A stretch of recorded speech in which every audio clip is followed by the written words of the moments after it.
not going to be up here too long. I'm going to read just a couple of things.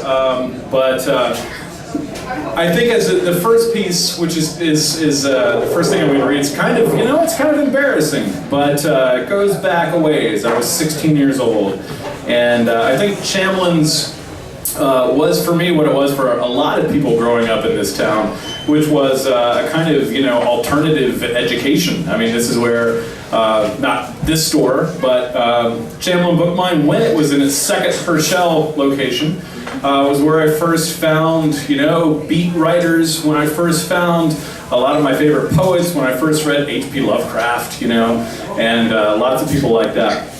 So, I'm just going to read 3 short pieces and then ask if anybody wants to come up and say anything about Ron or about Chamlin's, ask for you to do that.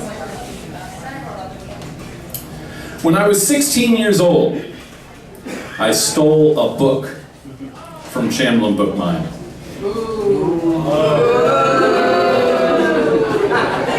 And Ron Chamlin chased me down in traffic, miles away, called me an asshole, and took his book back.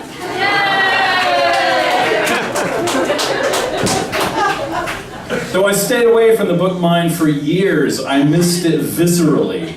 I missed the steep and dark back staircase that ascended to the shadowed and cramped second floor, and I missed the incongruous juxtaposition of poetry and horror fiction up there.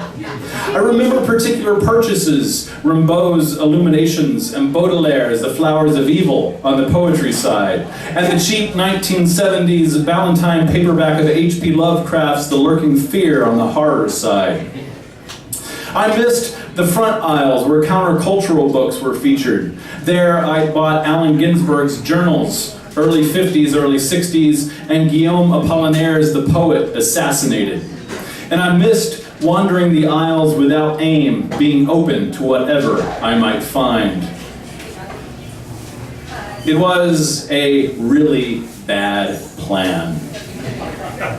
I knew Ron had Manson, in his own words, the shocking confessions of the most dangerous man alive, and Ron knew I was coming. I'd called and asked him if he had it. He'd asked me if I'd like him to set it aside. I told him that wouldn't be necessary. Half an hour later, I walked into the store, and Ron greeted me from behind the register. I couldn't look him in the eye. I walked a straight line to the true crime section and stuffed Charles Manson deep inside my black leather jacket. Then I walked a straight line back to the front door. Ron asked me if I hadn't found the book I wanted. No, I said, I couldn't find it. Ron came around from behind the register and display case and headed toward true crime. I reached the parking lot and made my getaway in my father's 1984 silver Toyota van with blue and green zigzag stripes on the side. I pretended to be unconcerned, though the heist had gone terribly awry.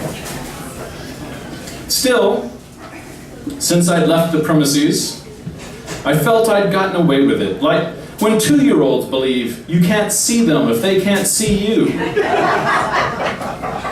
Just as a toddler might hide by standing right in front of you with his hands over his eyes, I cruised the west side down 103rd Street, feeling free. If I pretended I didn't feel like an idiot, if I feigned innocence, maybe I could keep my guilt and idiocy at a distance, off somewhere behind the oak trees and power lines.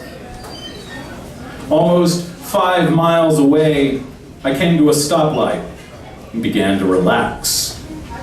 The space cruiser's engine putted sleepily. Then, there was Ron. Sweating and angry, his face not 6 inches from mine, Ron stood in the middle of traffic and pounded on my window determinedly.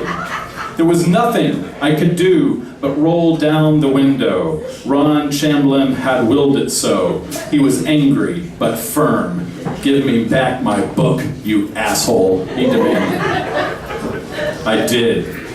I watched him storm back to his van, book in hand. The traffic light turned green. I don't remember and can't imagine what I did with my shame that afternoon. It was the last time I visited Shamlin Book Mine at its second Herschel Street location, near the corner of San Juan Avenue. More than 5 years passed. The book mine moved to a much larger location, a former consumer's warehouse, across from scattered marinas that spread out their boat slips into the Ortega River. I figured it was safe to shop the book mine again and hoped Ron wouldn't recognize me. He was always kind. Sometimes he made strange and quiet little jokes. Once, when I bought a Lovecraft anthology, he looked at the writer's picture on the back, looked up at me and said, "Was this guy nuts? He looks nuts." I said I wasn't entirely sure, but suspected Lovecraft well could have been nuts. Ron looked me in the eyes for a few seconds, placing me long enough for me to avert my eyes, then looked back at Lovecraft's photo, handed me my receipt and said, "I'm pretty sure this guy was nuts."